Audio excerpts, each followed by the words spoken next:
Path difference. मान लो हमारे पास दो अलग अलग जगह से वेव्स आ रही हैं और दोनों ने कुछ अलग अलग पाथ ट्रैवल कर लिया। जैसे इसने कुछ पाथ ट्रैवल किया, उतना ही पाथ इसने यहाँ पे भी ट्रैवल किया, लेकिन ये वाला पाथ हमारे पास थोड़ा सा कहीं ना कहीं से एक्स्ट्रा हो जाता है। This is delta x. एक सोर्स, इनको सोर्स का नाम दे दो, S1 है, ये S2 है। बोला जाता है कि ये कोहेरेंट सोर्सेज हैं, यानी इनिशियली यहाँ से जब वेव निकली थी तो उनका सेम फेस में थी, लेकिन जब ये यहाँ से आएगी तो उसका में KX वाली टर्म हमारे पास माइनस होती है। यहाँ पे माइनस KX जब होगा तो उसमें थोड़ा एक्स्ट्रा फेज माइनस हो जाएगा, है ना। तो यहाँ पे कुछ जो हमारे पास फेज डिफरेंस की वैल्यू आ जाती है, देखो हमारे पास डेल्टा फाई की जो वैल्यू आती है वो आ जाती है K delta x. Very very important, phase difference हमारे पास आ गया। अब देखो हमारे पास फेज डिफरेंस आ गया, अब या तो मैक्सिमा होगा या मिनिमा होगा, इस तरह की कुछ चीज़ें हो सकती है ना। बीच में इंटरमीडिएट चीज़ें भी हो सकती है, पर मेनली हम फोकस करते हैं मैक्सिमा या मिनिमा। तो यहाँ पे देखो बोला जाता है कि हमारे पास कंस्ट्रक्टिव या डिस्ट्रक्टिव इंटरफेरेंस होता है। जैसे अगर हम बात करें कंस्ट्रक्टिव इंटरफेरेंस, कंस्ट्रक्टिव इंटरफेरेंस में क्या होगा, मान लो हमारे पास इस तरीके से एक पहली वेव थी, इस तरीके से कुछ, दूसरी वेव भी जो आई उसका भी जहां इसका मैक्सिमा है वहीं उसका भी मैक्सिमा होगा। तो हमारे पास मान लो दूसरी वेव कुछ इस तरीके से थी, है ना। तो ये दोनों अब देखो मिल करके जो इनके कारण आउटपुट आएगा, है ना, हमारे पास जो रिजल्टेंट आएगा वो कुछ इस तरीके का आने वाला है। तो हम बोलते हैं भाई यहाँ पे ये कंस्ट्रक्टिव इंटरफेरेंस हो गया, दिस इज रिजल्टेंट। तो दिस इज कंस्ट्रक्टिव इंटरफेरेंस। इसकी कंडीशन क्या हो जाएगी, इसकी कंडीशन हो जाती है भाई कि हमारे पास जो फेज डिफरेंस है वो जीरो होना चाहिए। कोई फेज डिफरेंस ही नहीं है, जब इसका मैक्सिमा है तब इसका मैक्सिमा है, तब इसका मैक्सिमा है, सबके मैक्सिमा एक साथ आ रहे हैं, सबके मिनिमा एक साथ आ रहे हैं। इस तरीके से आप फील कर सकते हो, है ना। तो यहाँ पर फेज डिफरेंस की वैल्यू जीरो होनी चाहिए, या फिर हो सकता है फेज डिफरेंस की वैल्यू 2π भी हो जाए, या फिर हो सकता है 4π हो जाए, क्योंकि हमारी वेव्स तो रिपीट होती है, यहाँ से फिर वो ऐसे ही आने वाला है, फिर वो ऐसे ही आने वाला है। तो इस तरीके से हम देखते हैं कि हमारे पास कंडीशन आ जाती है कि भाई फेज डिफरेंस की वैल्यू इस तरीके से होनी चाहिए। अच्छा, तो यहाँ पर अब K डेल्टा एक्स, अच्छा K की वैल्यू कितनी होती है, K की वैल्यू होती है हमारे पास 2π/λ। यहाँ से हमारे पास डेल्टा एक्स की जो वैल्यू आ जाती है वो आ जाती है delta phi divided by 2π times λ। अच्छा एक बात बताओ, अगर फेज डिफरेंस की वैल्यू ज़ीरो है तो हमारे पास पाथ डिफरेंस की वैल्यू ज़ीरो आ जाएगी। यहाँ हम लिख देंगे भाई इस पर्टिकुलर कंडीशन में डेल्टा एक्स की वैल्यू ज़ीरो होनी चाहिए।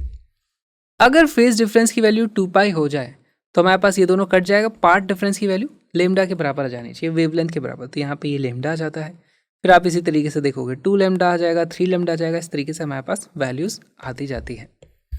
तो ये बेसिक हो गया हमारे पास कंस्ट्रक्टिव इंटरफेरेंस का। इनको आप फॉर्मुलेट करके भी लिख सकते हो, जैसे मैं लिख सकता हूँ कि भाई हमारे पास जो पाथ डिफरेंस है डेल्टा एक्स को मैं बोल दूँ कि वो n के बराबर है, जहाँ पे n इज इक्वल टू 0, 1, 2, इस तरीके से कोई भी वैल्यू उसकी हो सकती है। या फिर अगर मैं बात करूँ फेज डिफरेंस की, तो वैल्यू हो जाती है मेरे पास 2n के बराबर होना चाहिए, जहाँ पे n की वैल्यू 0, है ना, 1, 2, कुछ भी वैल्यूज यहाँ पर हो सकती है। This was constructive interference. इसी का ऑपोजिट हो जाता है हमारे पास डिस्ट्रक्टिव इंटरफेरेंस। डिस्ट्रक्टिव इंटरफेरेंस क्या होता है इसमें, इसमें देखो थोड़ी सी चीज़ गड़बड़ हो जाएगी, हमारे पास आउट ऑफ सिंक चली जाती हैं चीज़ें। यहाँ पर इस तरीके से एक वेव थी, लेकिन जो दूसरी आई वो कुछ इस तरीके से आ गई, है ना, फिर ये आगे और जाएगी जो भी है। तो अब जो रिजल्टेंट बचता है, देखो जब इसका ऊपर की तरफ पॉजिटिव है मैक्सिमम, इसका नेगेटिव में हो गया, तो इन दोनों का रिजल्टेंट यहाँ कहीं पे रह जाएगा। तो हमारे पास एक्चुअली कुछ ऐसा रिजल्टेंट बचेगा। दिस इज रिजल्टेंट, इसको यहाँ लिख देता हूँ, ठीक। अब इसमें देखो मैं अब देखता हूँ कि जिस वक्त ये नीली वाली का मैक्सिमा था, हायर ऊपर की तरफ था, उस वक्त हरा वाला उससे थोड़ी देर बाद आता है ना। या फिर जिस वक्त इसका मैक्सिमम था उस वक्त इसका मिनिमम था। यहाँ पे हमारे पास कंडीशन आ जाती है भाई कि डिस्ट्रक्टिव इंटरफेरेंस होने के लिए डेल्टा फाई की जो वैल्यू होगी वो होगी या तो पाई, या फिर हो जाएगी वो 3π, या फिर वो हो जाएगी 5π, या फिर हो जाएगी इस तरीके से, आप देखते चले जाओ हमारे पास ऑड मल्टीपल्स ऑफ पाई आ रहे हैं, ठीक है।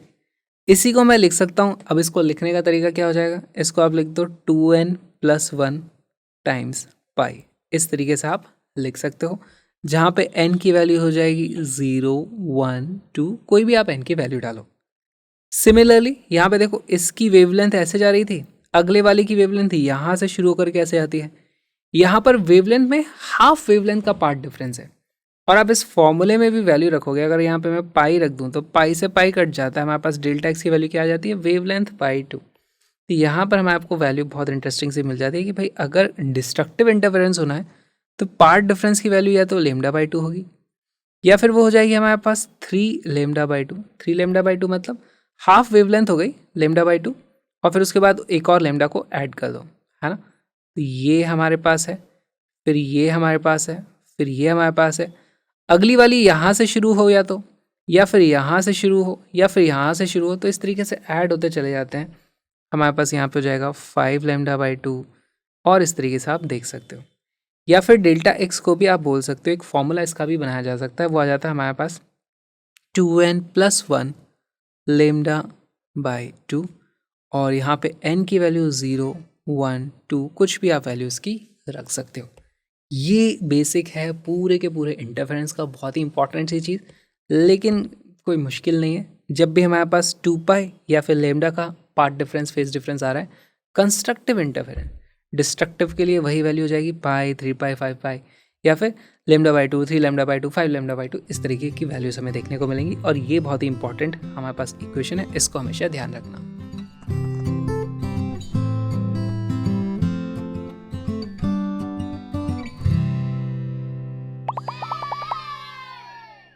Velocity of sound waves in air is 330 meter per second.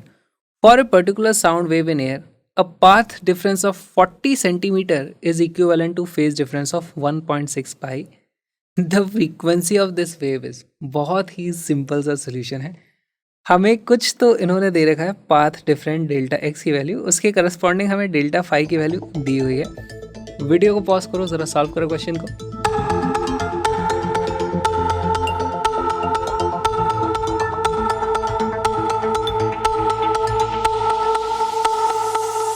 इसका करेक्ट आंसर है सी। कैसे आया देखो, हमारे पास इनके बीच में रिलेशन क्या होता है, हमारे पास होता है कि भाई डेल्टा फाई की जो वैल्यू होती है वो होता है के टाइम्स डेल्टा एक्स। अगर मुझे ये दोनों वैल्यू दे रखी है तो मैं सीधे सीधे के की वैल्यू तो निकाल सकता हूँ, बहुत ही आसान है। देखो के की जो वैल्यू आ जाती है वो आ जाती है यहाँ पे delta phi divided by delta x, और इसकी वैल्यू कितनी आ जाती है, फेज डिफरेंस ऑफ 1.6 पाई, तो this will 1.6 pi divided by path difference of 40 centimetre. अब देखो मैं इसको 40 नहीं लिखूंगा, मैं इसको क्या लिखूंगा, मैं इसको लिखूंगा 0.4, क्योंकि मैं सारी कैलकुलेशन एसआई यूनिट में करना चाहता हूँ। यहाँ से ही कट जाता है हमारे पास 4, और हमें दिख जाता है कि भाई ये आ रहा है 4 पाई। पहली बात तो बताओ 4 पाई आया तो ये कंस्ट्रक्टिव है डिस्ट्रक्टिव, ये हमारे पास कंस्ट्रक्टिव इंटरफेरेंस हो रहा होगा। लेकिन ये सब चीज़ें हमसे क्वेश्चन में नहीं पूछी, हमसे तो पूछी है वेव की फ्रीक्वेंसी क्या होगी। क्या आप यहाँ से फ्रीक्वेंसी बता सकते हो? दूसरी चीज़ इन्होंने हमसे साउंड वेव की वेलोसिटी दी हुई है, तो हमें पता है कि भाई जो के होता है उसकी वैल्यू होती है हमारे पास या तो 2 पाई बाई लैम्डा, या फिर हमने याद किया था ये ओमेगा बाई वी के भी बराबर होता है।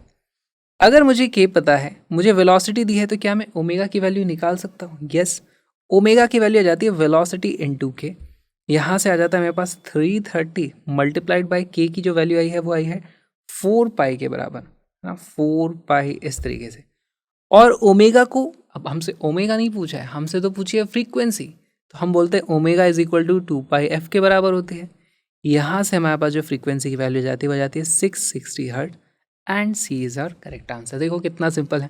तो अगेन ये वाला जो फॉर्मूला है, हम इसको लास्ट लेक्चर में भी देखा था, बहुत काम की चीज़ है, तो ये हर जगह यूज़ होने वाला है। ये नई चीज़ आ गई है पार्ट डिफरेंस, वैसे ये भी हमने कल ही देख लिया था।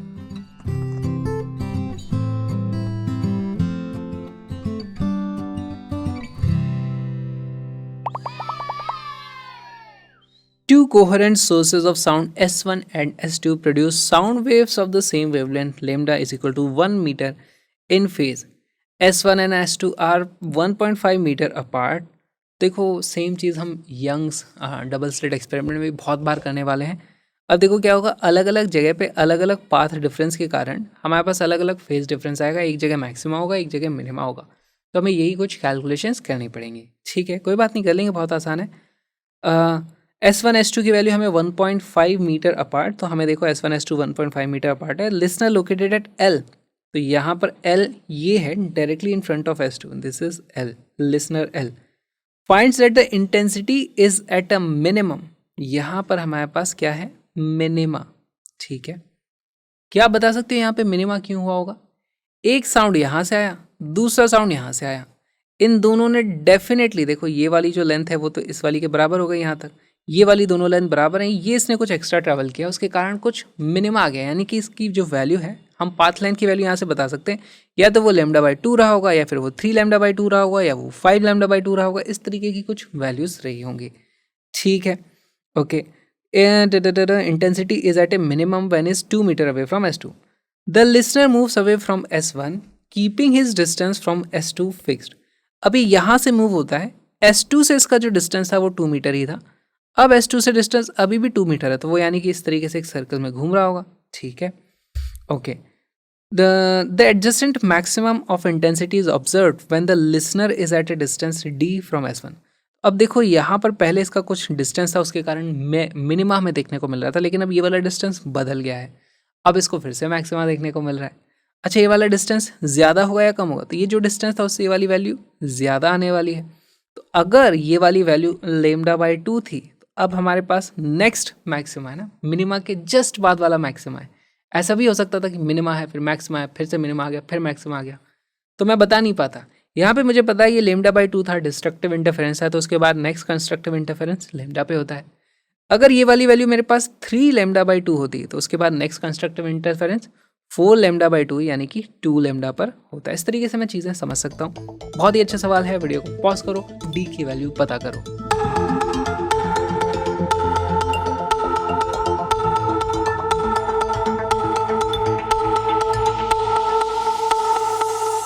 इसका करेक्ट आंसर है बी। जितना बड़ा क्वेश्चन है उसका 1/4 भी सोल्यूशन में टाइम नहीं लगेगा। देखो, इनिशियली हमें पता है कि हमारे पास था मिनिमा, तो इसका मतलब मुझे पता है कि भाई मेरे पास डेल्टा फाई की जो वैल्यू रही होगी, या तो वो पाई रही होगी, या फिर वो 3 पाई रही होगी, या फिर वो 5 पाई रही होगी, कोई भी वैल्यू हो सकती है।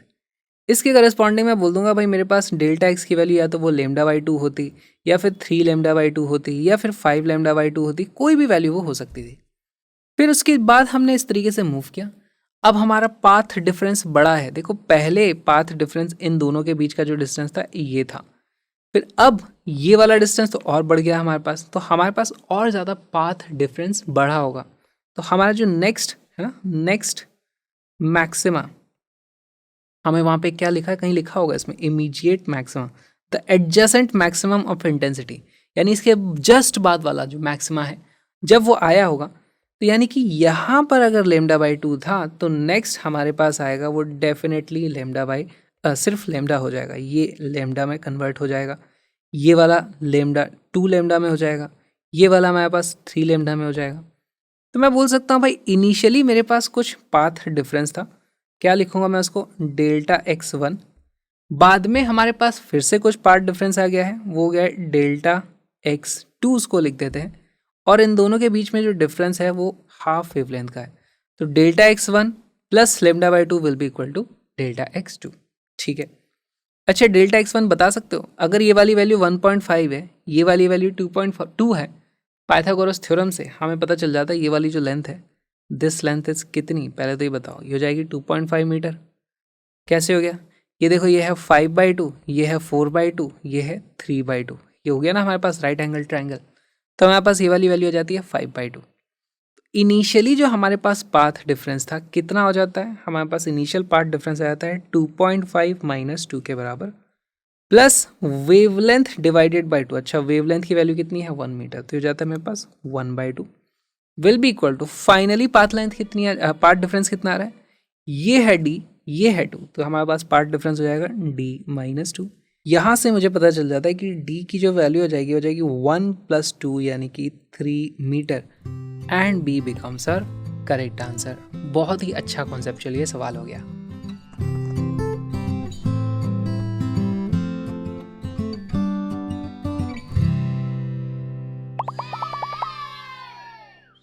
two stereo speakers are separated by a distance of 2.4 meter. A person stands at a distance of 3.2 meter as shown directly in front of one of the speakers. The frequencies in audible range for which the listener will hear a minimum sound intensity are. तो देखो यहाँ पर हमारे पास minima होना चाहिए. Minima होना चाहिए का मतलब क्या है? देखो इन दोनों के बीच में पहली बात तो कुछ पाथ डिफरेंस होगा. इसने चला है यहाँ से आने में 3.2 मीटर, इसने डेफिनेटली कुछ ज़्यादा चला है. तो हमारे पास आप डेल्टा एक्स की कुछ वैल्यू निकाल सकते हो. अच्छा, हमें और मिनिमा आना चाहिए. तो अब मैं ये नहीं बोल सकता मिनिमा आएगा तो पार्ट डिफरेंस कितना होता है यहाँ पे. मिनिमा के लिए देखो हमारे पास मिनिमा की कंडीशन क्या है. मिनिमा की जो कंडीशन होती है कि या तो हमारे पास पाथ डिफरेंस की जो वैल्यू है वो हो जाए लेमडा बाई 2, या फिर वो हो जाए 3 लेमडा बाई 2, या फिर वो हो जाए 5 लेमडा बाई 2. इस तरीके की आप कुछ बातें चेक कर सकते हो. लेकिन इन्होंने हमसे पाथ लेंथ की बात नहीं करी, उन्होंने फ्रीक्वेंसी की टर्म में बात करी है. तो आपको यहाँ पे फिर उसको मॉडिफाई करना पड़ेगा. वीडियो को पॉज करो, बहुत ही अच्छा सवाल है, क्वेश्चन को सॉल्व करो.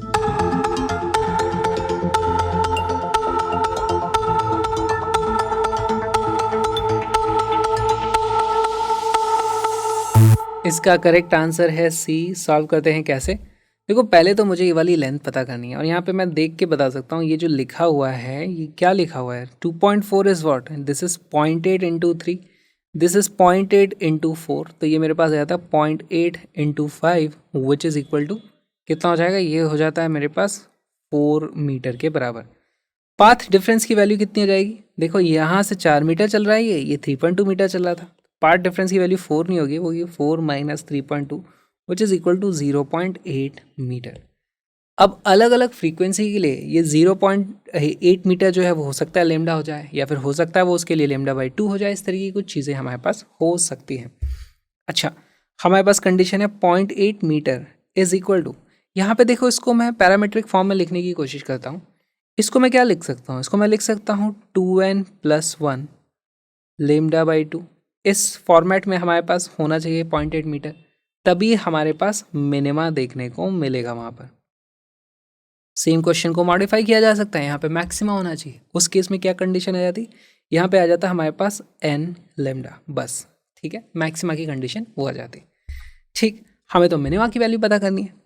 अब फ्रीक्वेंसी की बात करिए तो फ्रीक्वेंसी के लिए क्या करें, हमें देखो स्पीड ऑफ साउंड दी हुई है, स्पीड ऑफ साउंड की वैल्यू दी हुई है. तो v is equal to F lambda हमारे पास होता है. यहाँ से हम लिख देंगे भाई वेवलेंथ की जो वैल्यू होती है वो हमेशा वेलोसिटी डिवाइडेड बाई फ्रीक्वेंसी के बराबर होगी. तो यही वैल्यू को आप इसमें रख दोगे, हमारे पास इक्वेशन देखो क्या बन जाती है.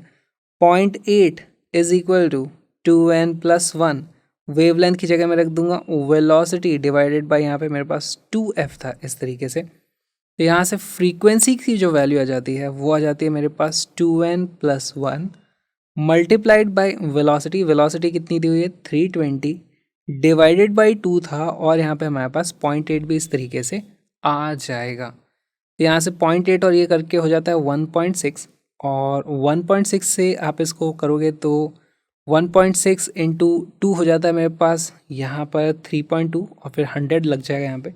ये वैल्यू आ जाती है 200 into 2n + 1. Option C becomes our correct answer.